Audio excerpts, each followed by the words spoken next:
आपसे गुजारिश करूंगा वो तशरीफ लाए, भाई जाना इस्तेमाल करें इनका।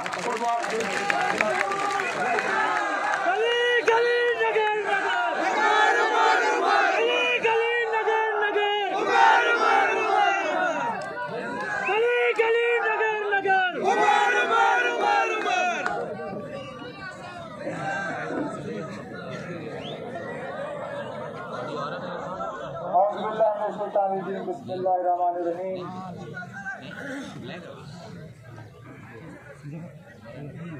नेशनल कॉन्फ्रेंस के जनरल सेक्रेटरी और मेरे सीनियर साथी जनाब अली मोहम्मद सागर साहब, हाल ही में नेशनल कॉन्फ्रेंस के नए बने हुए लेकिन हमारे बहुत ही ज्यादा सीनियर साथी सूबाई सदर जम्मू जनाब रतनलाल गुप्ता साहब, रामबन डिस्ट्रिक्ट डेवलपमेंट काउंसिल के चेयरपर्सन डॉक्टर शमशाद शान साहिबा,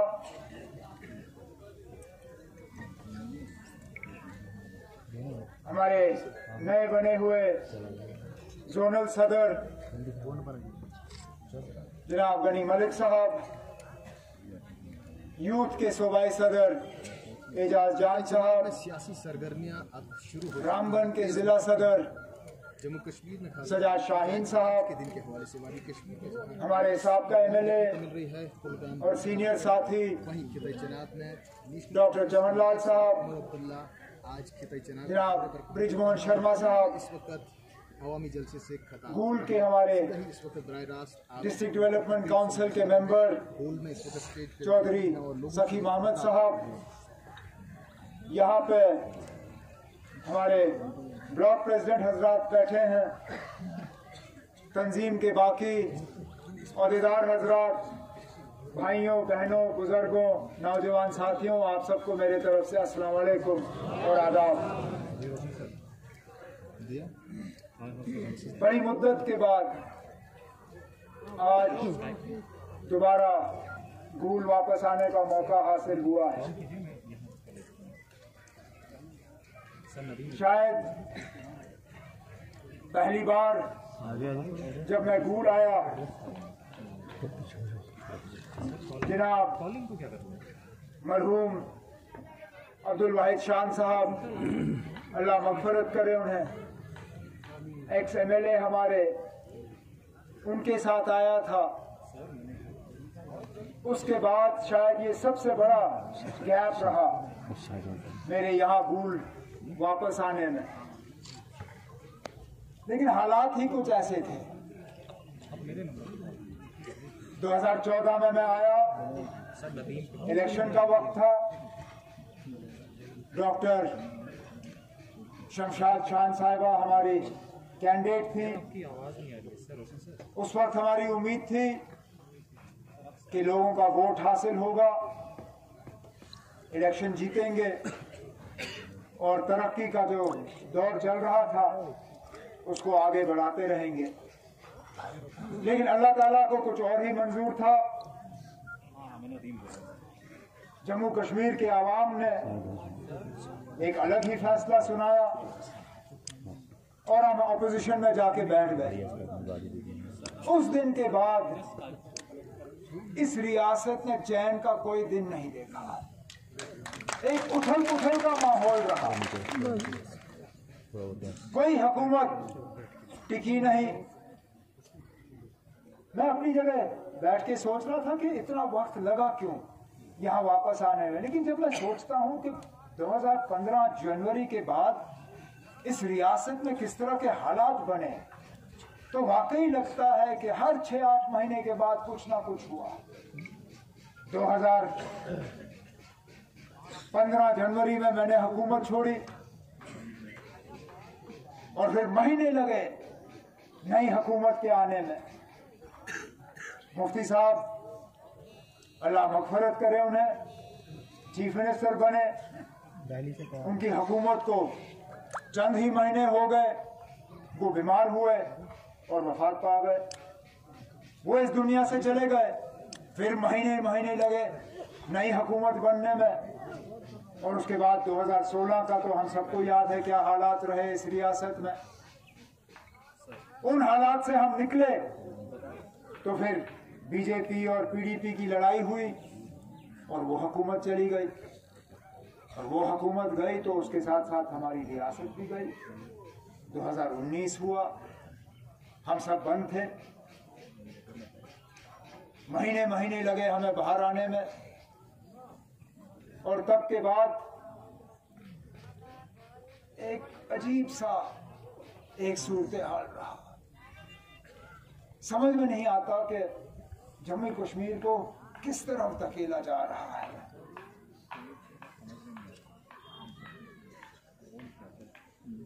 आजकल के हमारे जो हुक्मरान हैं,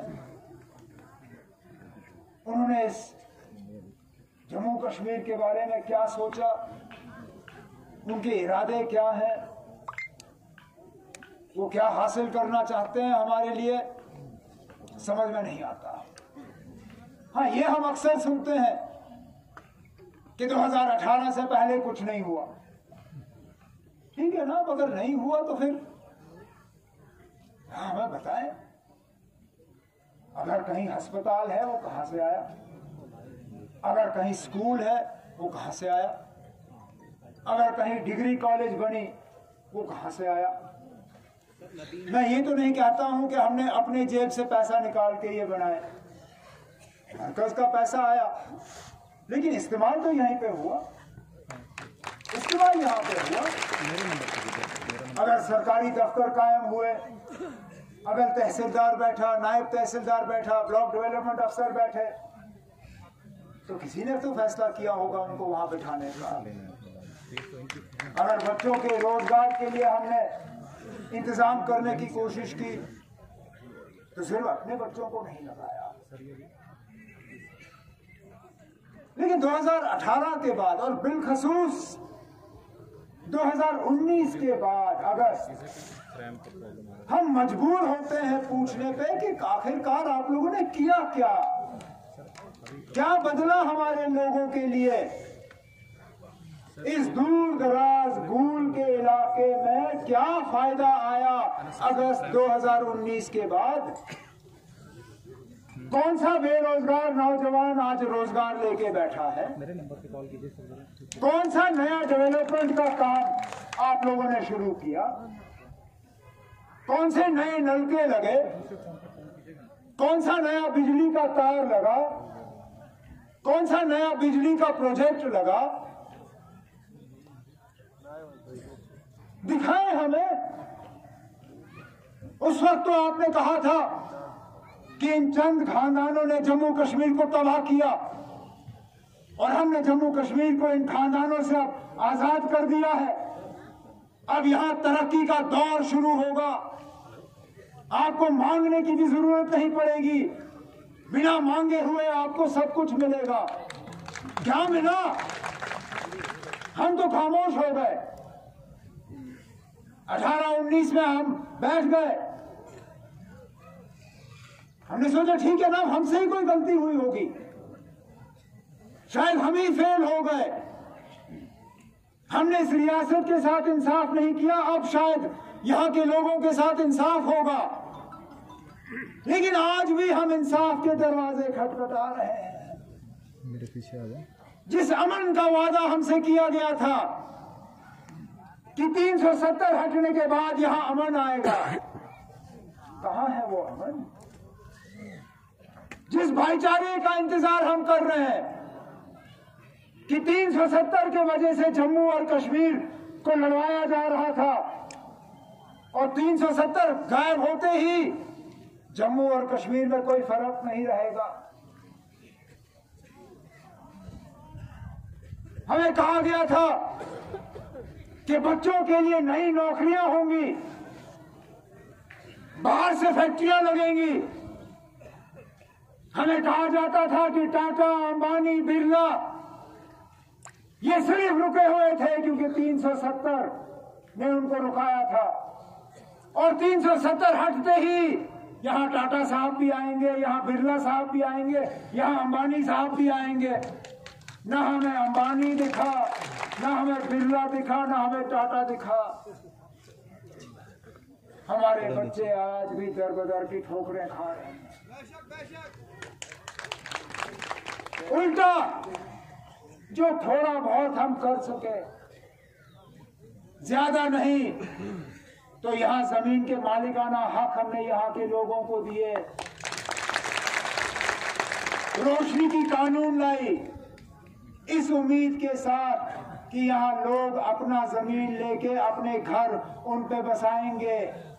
उस पे भी लोगों ने उंगलियां उठाई, कहा ये जमीनी जिहाद है, कहा कि ये कोई साजिश रचाई जा रही है यहां की आबादी को बदलने के लिए। मैंने कहा ठीक है ना, अगर हमसे कोई गलती हुई हो तो जरा बताए कहां पे। बेचारे जिन लोगों ने मेहनत करके पैसा जमा करके वहां रोशनी की स्कीम में पैसा डाला और उस जमीन को अपने नाम लिया, आज उन पे भी उंगलियां उठाई जा रही हैं और उनकी भी जमीनें वापस ली जा रही हैं। नेशनल कॉन्फ्रेंस ने क्या दिया? हमने कम से कम यहाँ के लोगों को एक आवाज दी, हमने यहाँ के लोगों को एक बोलने का हक दिया, लड़ने का हक दिया, और हमने किसी के ऊपर ज्यादती नहीं।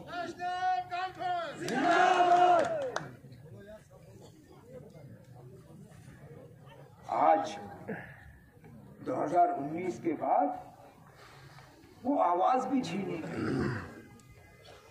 आज अखबार वाला अखबार में सच लिखने से डरता है। ये सब ये हकीकत है। आप आज अखबार खोलिए, आपको उसमें सरकारी प्रेस नोट के अलावा अगर कुछ दिखा तो गनीमत है। और वो इसलिए नहीं कि अखबार वाला लिखना नहीं चाहता है, वो इसलिए कि बेचारे अखबार वाले को लिखने नहीं देते। अखबार वाला मुंह खोलता है तो पीछे से उसके इश्तिहार काटे जाते हैं। टेलीविजन वाला खोलता है तो पीछे से केबल वाला उसको मजबूर करते हैं तार काटने पे। टीवी चैनल पे कोई खबर सही देता है तो केबल वाले पे दबाव होता है कि पहले नंबर चैनल के बजाय इसको 100 नंबर चैनल पे डालो ताकि ये चैनल किसी को दिखे ही ना। आज बदकिस्मती हमारी ये है कि किसी बेगुनाह की लाश हासिल करने के लिए हमें एहतजाज करना पड़ता है। कहां पहुंचे हम?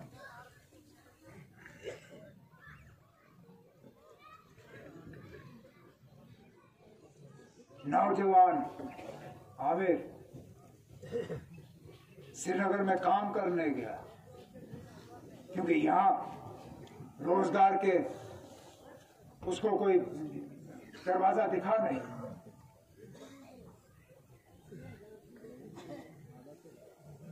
उसका बाप आज भी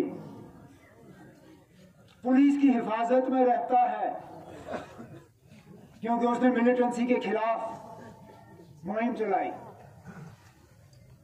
आज वो बाप जिसने मिलिटेंसी के खिलाफ, बंदूक के खिलाफ जिद्दोजहद की, आज वो बाप कहता है कि मेरे बेटे की लाश मुझे दे दो ताकि मैं उसको यहां सही तरीके से दफना दूं।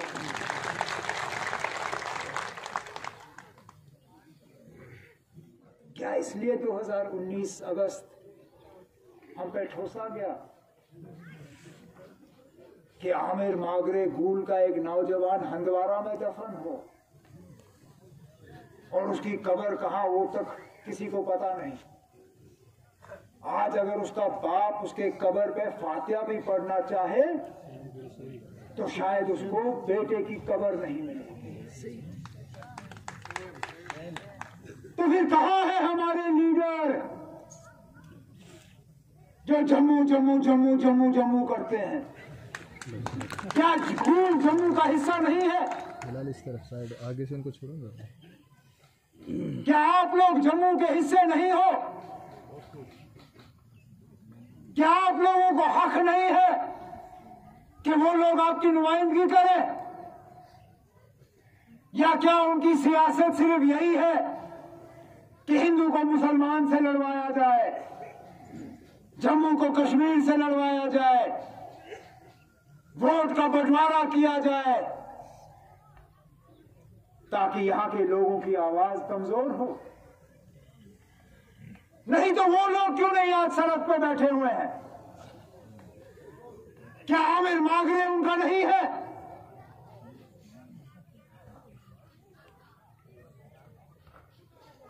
या आमिर मागरे उनके सियासी नारे में जो है उनको डर है कि कमजोरी आ जाएगी? अब कहां है वो लीडर जिन्होंने आप लोगों से वोट लिए, जिन्होंने सालों साल ऐश किए? और अफसोस अफसोस इन दूर दराज इलाकों को नुमाइंदे ऐसे मिले जिन्होंने तरक्की नहीं दी, जिन्होंने आप लोगों को पीछे रखा, जिनको डर इस बात का था कि अगर यहां पे तरक्की आई, अगर आपके सड़क बने, अगर आपके बच्चे स्कूल गए, अगर आपकी बच्चियां कॉलेज गई, तो आप सवाल करना शुरू करोगे, फिर उनको वोट नहीं मिलेंगे। Indian national conference, Indian national conference, और हमारे उमर अब्दुल्ला साहब, और अपने वोट हासिल करने के लिए उन्होंने आपके तरक्की के दरवाजों पे ताले चढ़ाए। ये थे आपके नुमाइंदे। और आज न सिर्फ आपके तरक्की पे उन्होंने ताले लगाए, बल्कि अपनी जबान पे भी ताले लगे हुए हैं। बात करने के लिए तैयार नहीं। आज 2019 अगस्त के बाद हम मजबूर होते हैं पूछने पे, तो जम्मू कश्मीर के नौजवान का मुस्तकबिल और लद्दाख के बच्चे के मुस्तकबिल में फर्क क्यों? क्या हम एक ही रियासत से पैदा नहीं हुए? क्या अगस्त 2019 से पहले हम एक रियासत नहीं थे? क्या 15 अगस्त 1947 में हम एक साथ इस मुल्क का हिस्सा नहीं बने? तो फिर आज हमारे बच्चों और उनके बच्चों के मुस्तकबिल में फर्क क्यों किया जा रहा है?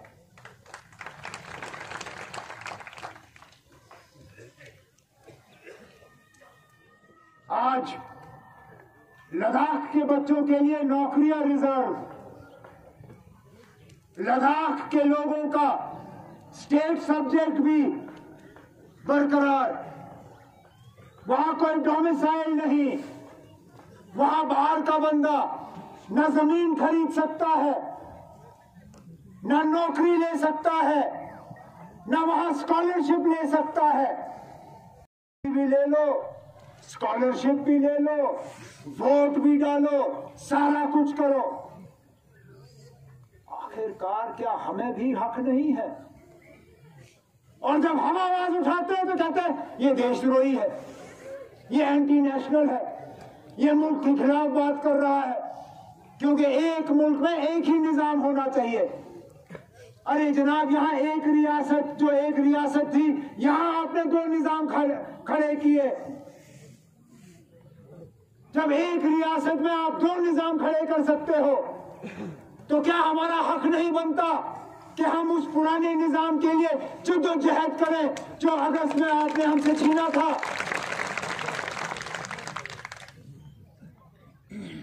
हम जब 5 अगस्त 2019 की बात करते हैं तो हम अपने घर की बात नहीं करते, हम यहाँ के मजलूम को बचाने की बात करते हैं, यहाँ की गुर्बत को कम करने की बात करते हैं, यहाँ की बेरोजगारी को कम करने की बात करते हैं, यहाँ की तरक्की को दोबारा बहाल करने की बात करते हैं।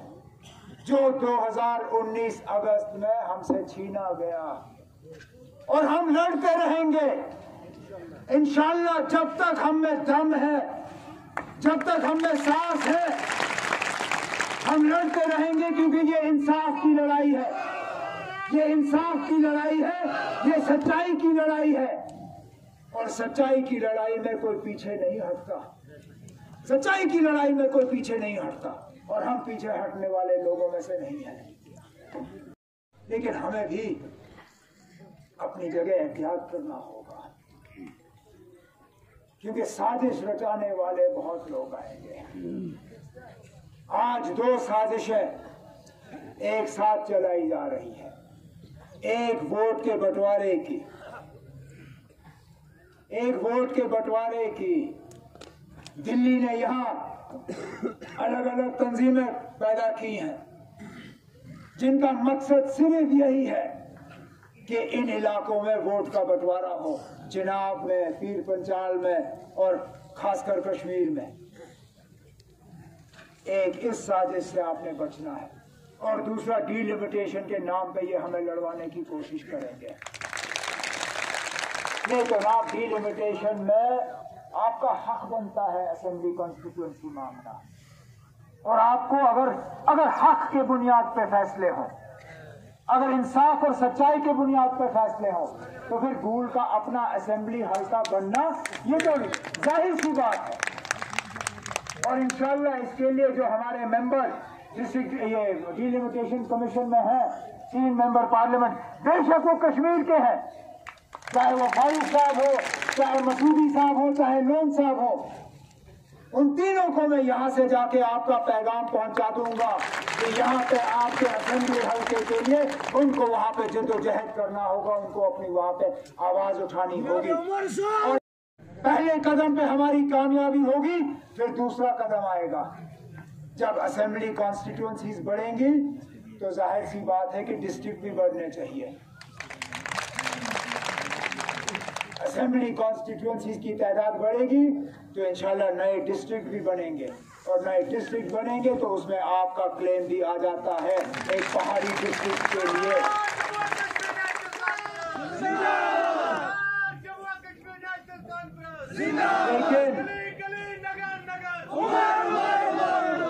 लेकिन ख्याल इस बात का जरूर रखिएगा कि इन लोगों की साजिशें जो है वो कामयाब नहीं होनी चाहिए, नहीं होनी चाहिए। आप लोग सच, अगर आज तो वोट का मशीन हमारे सामने है नहीं, इसलिए मैं कोई वोट मांगने नहीं आया हूं, कोई आपसे हासिल करने नहीं आया हूं, सिर्फ आपसे गुजारिश करने आया हूं कि आप बात सुनिए, सुनने के बाद इस पर गौर करिए, और मेरी कोई भी बात अगर आपको दुरुस्त लगे तो जब फैसला करना होगा सही फैसला करें। फैसला उन डेली वेजरों के लिए करिए जिन डेली वेजरों के साथ भी इन लोगों ने नाइंसाफी की। कितना इन डेली वेजरों को बेचारों को चलाया। हर सरकारी फंक्शन में अफसर इन डेली वेजरों को कहते हैं, अब आओ इस फंक्शन में आओ, आपका यहाँ पे ऑर्डर निकलने वाला है, हमारा फैसला होगा। कोई फैसला नहीं होता, बेचारा डेली वेजर वापस निकल जाता है। सालों साल उस डेली वेजर को इसी मसले में से फंसाया हुआ है। इंशाअल्लाह आने वाले इलेक्शन के बाद जब नए सिरे से नेशनल कॉन्फ्रेंस की हुकूमत होगी, तमाम डेली वेजरों के मसले भी हम हल करेंगे, और उसके साथ साथ जो हमारे डॉक्टर शमशाद साहबा ने शिकायत की कि यहाँ के डीडीसीज और पंचायतों के पावर्स के बारे में, ये सही है। इनको इलेक्शन में खड़ा किया, इनको जितवाया, फिर दुनिया को दिखाया कि देखिए आप हमने कश्मीर में जमहूरियत कायम की। लेकिन जब इनसे कहा जाता है कि फाइल पे दस्तखत करो तो वहां पता चलता है कि इनके पावर्स ही नहीं है। इंशाल्लाह डॉक्टर साहिबा आपके पावर्स आपको मिलेंगे। और उस फाइल पे जिसके तहत आपको पावर्स मिलेंगे, नेशनल कॉन्फ्रेंस के चीफ मिनिस्टर का दस्तखत होगा, जिसमें कि हम आपको नए सिरे से पावर देंगे। अल्लाह करे कि हम इस रियासत को इस मुसीबत से निकाल पाए हैं।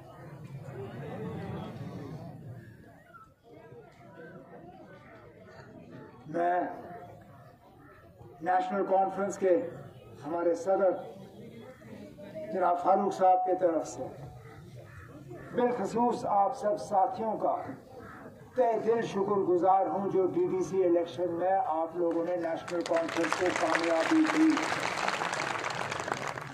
क्योंकि मरहूम वाहिद शान साहब के उस इलेक्शन के बाद पता नहीं हम जो नेशनल कॉन्फ्रेंस की क़यादत में बैठे हुए हैं,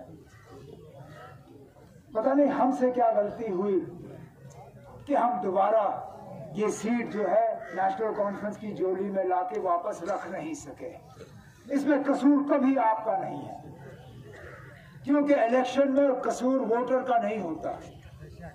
इलेक्शन में कसूर अगर होता है तो तंजीम का होता है। अगर हम आपको नेशनल कॉन्फ्रेंस के हक में वोट डालने के लिए तैयार नहीं कर सके तो कसूर वोटर का नहीं है, कसूर नेशनल कॉन्फ्रेंस और नेशनल कॉन्फ्रेंस की क़यादत का है। लेकिन तब भी डीडीसी इलेक्शनों में आपने थोड़ा सा हमें इशारा दिखाया है कि शायद गुंजाइश है कि हम इस सीट को दोबारा नेशनल कॉन्फ्रेंस के लिए जो है जितवा के ला सकेंगे। अब हमारा काम है कि आपके दरमियान और बाकी हम सब जो स्टेज के ऊपर बैठे हैं, एक जो फासला बना हुआ है उस फासले को हम दूर करें, एक तालमेल जो है हम बनाए रखें। और मैं जनाब फारूक साहब की तरफ से जो भी हमारे यहाँ गूल के आपके लोगों के डिमांड है, चाहे उनको पार्लियामेंट में उठाना हो, चाहे किसी और फोरम में उनको उठाना हो, हम आपकी बात करते रहेंगे, आपके लिए लड़ते रहेंगे। आप सिर्फ अल्लाह ताला से दुआ करें कि हमें वो तौफीक दें कि हम इस इलाके को, इस रियासत को, जम्मू कश्मीर को इस तबाही और बर्बादी से बचा सकें। मैं डॉक्टर साहिबा आपका, आपके तमाम साथियों का तहे दिल शुक्रगुजार हूँ कि आपने ये प्रोग्राम रखा। बड़े अरसे के बाद इस तरह के प्रोग्राम से मुखातिब होने का मुझे मौका हासिल हुआ।